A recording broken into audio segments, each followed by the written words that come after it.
E com vocês, os Pássaros.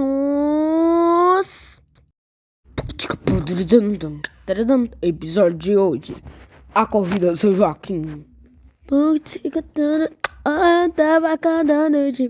Peraí, cadê o seu Joaquim? Demorou, viu? Calma aí, cara, que tá meio pesadinho aqui, tá ligado? Botei, tá, veio, mano, de boa. Chacal só. Mano, é o bicho burro. Eu também, tá ligado? Eu boto aqui, se você não botar, tomar um couro, entendeu? Calma aí que eu tô botando. Pronto, tá bonitinho, gostei. Eita, gostou, né?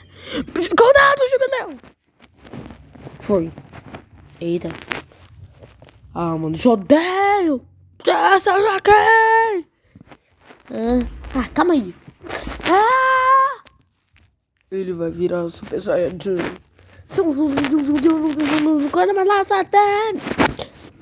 Bora, cadê ele? Ai, bobo, você é lenda. Seu Joaquim. Pera, cadê ele? Meu Deus, jubileu! Mano, o que eu vou fazer? O que eu vou fazer? Já saí. Vou pegar essa bacia de madeira. E ele vai cair bem aqui. Vai ficar vivo, sobreviver. Quer ver? Só mudar um ângulo aqui. Não tem nada. Calma aí. Dá um pouco de mijo aí, mas tá de boa, né? Um pouco demora. Meu filho não tem o tempo do mundo. Não tem todo o tempo do mundo, não, cara. Eu cheguei já. Ganhei. Eu tô me chamando. Pera, o quê? Cadê ele?